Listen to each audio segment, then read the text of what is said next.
Joining us now, Congressman, 7th District Republican, Virginia, Dave Brat. Congressman, good to have you with us. Hey, good to be on. I was just at a Rotary meeting out in Henrico, so sorry I'm running late today. That's okay. I appreciate it. Congressman, I'm a Catholic. I have to start with the Catholic Church. I can't tell you how upset I am over these revelations. And I thought so far Pope Francis' response has been tepid and unfulfilling. I'm a Catholic. I'm upset. You have a doctorate in economics and you went to theology school. What does the Pope need to do? Yeah, well, I'm with you. I go to St. Mary's Catholic and, went to Princeton Seminary, et cetera. And so the case couldn't be more clear, and the evidence is in. And so there needs to be strict discipline, and it should be very public, right? Anyone who is named, and the rule of law applies to everyone. But once they find guilt, et cetera, the Catholic Church has to respond institutionally in a very, very serious way to show that you don't get to be protected, no matter how high you are in the power structure, et cetera. And it mirrors some of the politics here, where it looks like there's just two separate spheres of justice, depending on how high up you are. Yeah, it does. It really looks that way. And, this is now looks like 1,000 victims, 70-year cover-up. And, I was telling the story earlier, Congressman, that I grew up in Madison, New Jersey, right? And our Catholic church, St. Vincent's, was 3 blocks from my house. I played basketball in the back. I went to church, went to confession, catechism, all that. And, when you would walk by it and you saw that collar, that represented as a young man and in, 8, 9, 10, 15, whatever I was, it represented the ultimate in a safe place. Collar was safe. Yep. And so I just can't imagine these victims. It just, my heart goes up. But I'm disgusted. But as a Catholic, I'm really upset by this. I'm really upset by it. And we all are. And then you put it right, because we're upset because we believe in the good news, right? And that collar has to remain the symbol for all that is good and for justice and love and the strength of the church. And so we're all upset because we believe the Judeo-Christian tradition is so important. And so you cannot overstate the importance of that tradition to this country and to the rule of law and to the moral life of families across this country. And that's why we're upset, because that is under attack. Well, I think Pope Francis, I want to see him. I want to see a statement. I want to see him look the camera in the eye. And quite frankly, I'm sick of him coming on and telling me about the Paris climate accords and the Mexican southern border wall. And he needs to talk about this. That's what I'm interested in, not his geopolitical opinion. So I'm really upset by this. Let's move on. Turkey. They're an ally. We're an ally of theirs. They're an ally of ours. The president has said, excuse me, you're holding Andrew Brunson. We can't find evidence on him. We want him back. Oh, you don't want to give him back? Fine. We're going to double your steel tariff. Your economy's tottering now. Lira's devalued by 25% a week ago.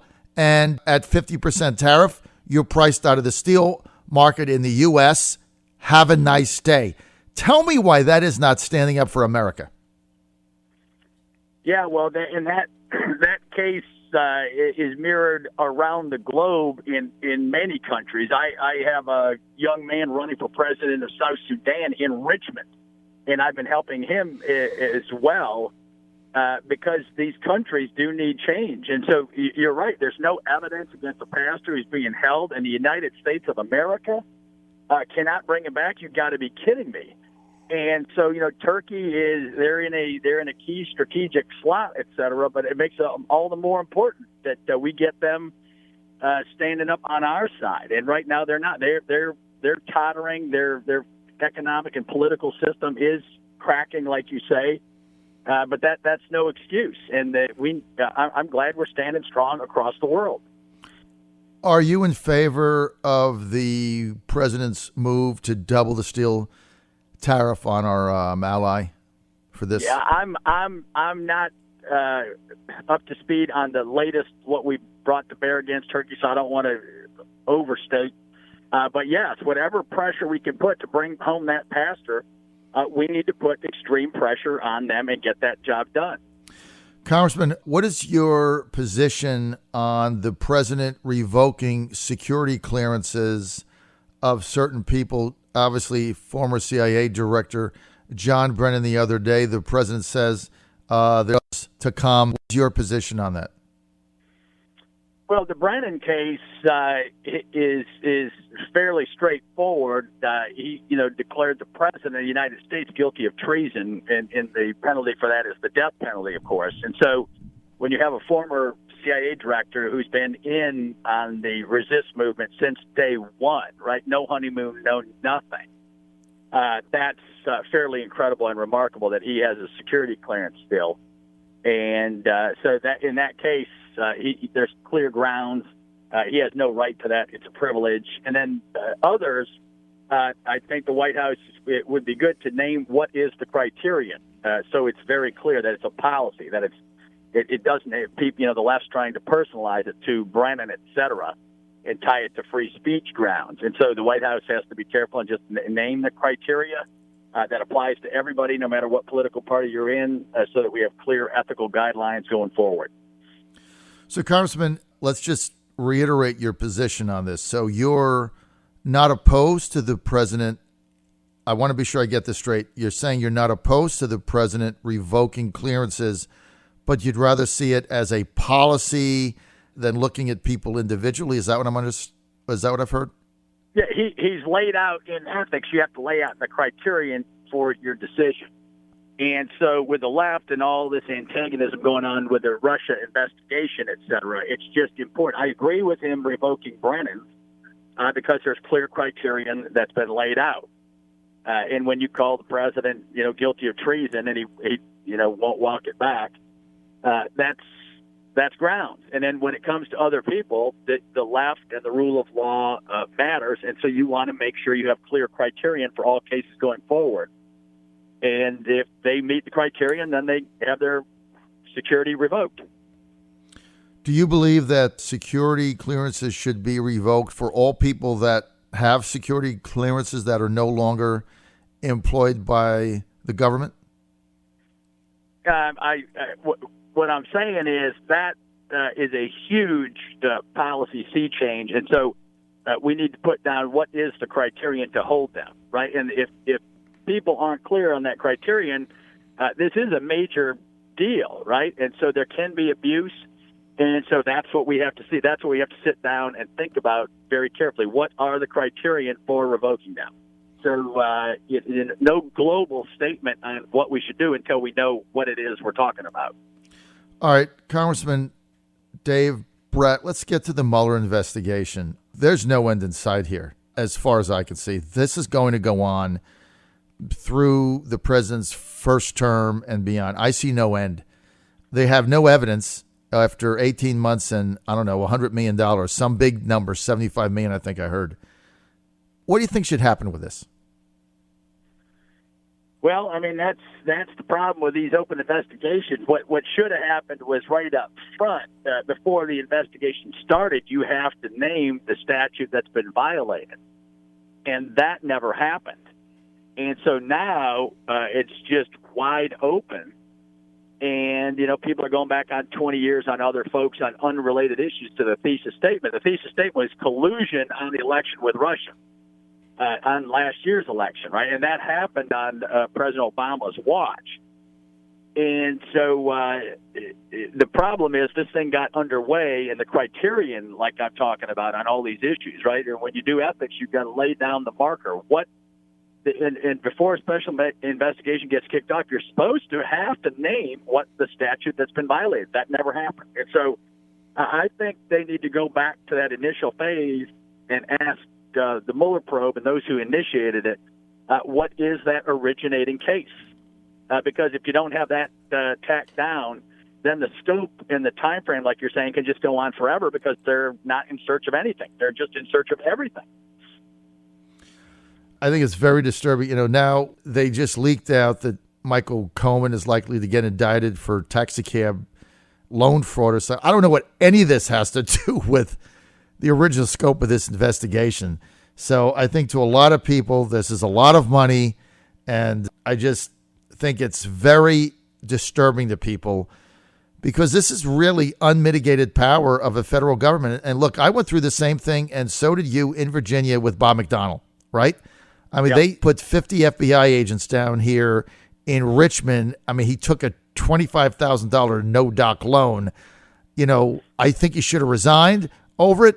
But, 50 FBI investigators, they have unlimited power and unlimited resources, and they're going to find something, right? Yeah. And the problem is it's not reciprocal. We have evidence coming in of Russian collusion with Strzok and Page, who admitted and came up with a Russian evidence embedded in their dossier.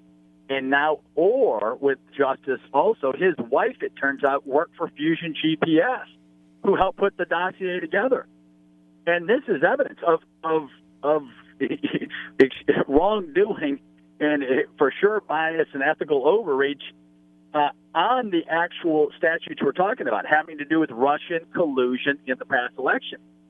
And so why we don't have a special investigator looking at that, what is Mueller doing, right? You have evidence sitting right there in text messages and emails that he's ignoring, and that's a problem. And the folks he hired on, Strzok was on his investigation at first, and Strzok is the one who declared Hillary Clinton innocent before they even interviewed her. And he's the one in email and text chains that declared Trump guilty before it even started, because he was in on developing the dossier which proved guilt that was paid for by the Democrat committee. And so you really cannot make this stuff up. And then on the other side, we have no statute that they can name violated on the Republican side. Nothing. And so they're off looking for what they can find on other related matters going back decades. Really disturbing, because obviously what they're trying to do is find all this out, put people in a box, and then get them to do something. I don't know what the do something is, because there's no evidence that the president did anything wrong.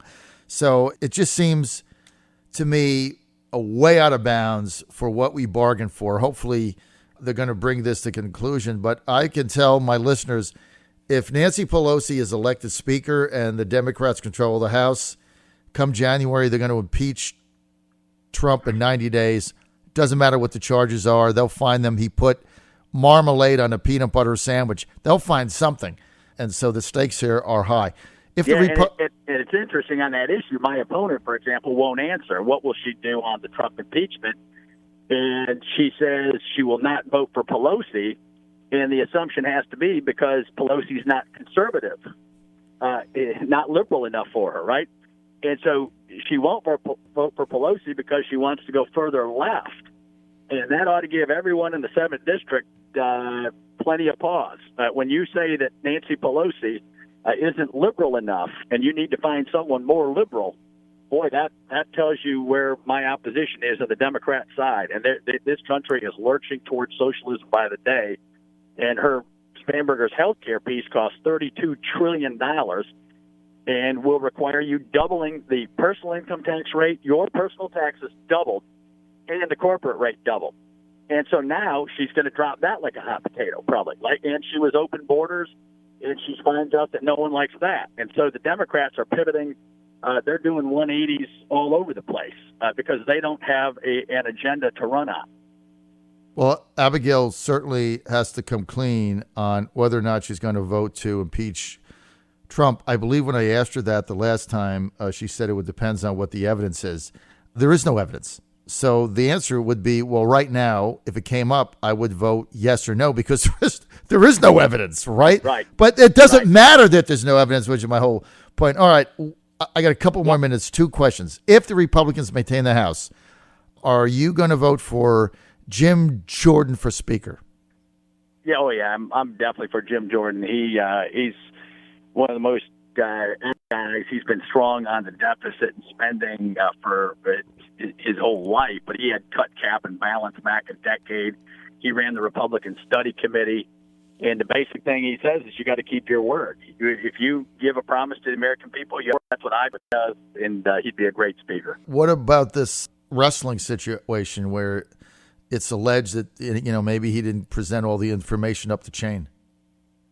I think that story's already died because all the coaches that he worked with and all the administrators at the school have all said there was nothing there. Every single one of them. Congressman Dave Brat, in all the news that's going on about fake collusion and everything else, do you know that unemployment for young people in America, do you know that it's at a 52-year low, right? Yeah. 52-year low. And none of this is covered. Nope, Hispanic not a word of it. 52-year low. American unemployment, kids, all-time low, all-time good news. There's more job openings than there are people looking for jobs. The economy is booming. 100 million Walmart shoppers, retail sales through the roof last week. My opponent says GDP growth is not a kitchen table issue. And, it's almost disqualifying.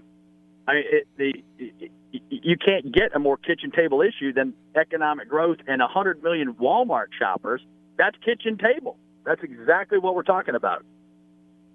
Do you think that Abigail has to respond to these super progressives in her base, and kind of that's why she goes back and forth a little bit? Do you think that's part of the issue? Sure. It's all politics, right? There's no agenda. There's no content. It's just politics. And, they're going to, go negative and go into this identity politics, I'm sure, and, wait for the last minute Hail Mary, just drop bombs.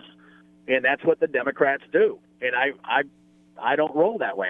It's all very clear. $32 trillion health care package. They're going to double your taxes. They want to get rid of the tax cuts. They want to get rid of this economic growth of the booming economy. They want open borders. They want to prosecute the ICE officers who are saving us and protecting us from the international drug cartels, from the 100 million lethal doses of fentanyl. They're protecting us from these folks. And the Democrats and Senator Elizabeth Warren, who endorsed Spanberger, is in favor of the open border routine, and she's recruiting Spanberger to get on that agenda. And everybody knows you can run, right? The Democrats always like to run to the middle for the politics, but then they go hard left once they're in, and they vote as a block every single time, 100% block. If you oppose them, you don't get their money, etc. I've got to ask you another question now. I know we're short on time, but you brought up Elizabeth Warren. We're with Congressman Dave Brat, Republican, 7th District of Virginia. He's running for a third term for re-election November 6th. He's up against Democratic nominee Abigail Spanberger. This is rated as potentially one of the most competitive races in America.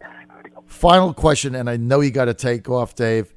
Yeah. Elizabeth Warren the other day, kind of stunning, basically came out with a plan and said that companies, U.S. companies with over $1 billion in assets should have government oversight, sitting like government representatives sitting on their board of directors, which is basically socialism. That's basically the government taking over companies. What did you make of that?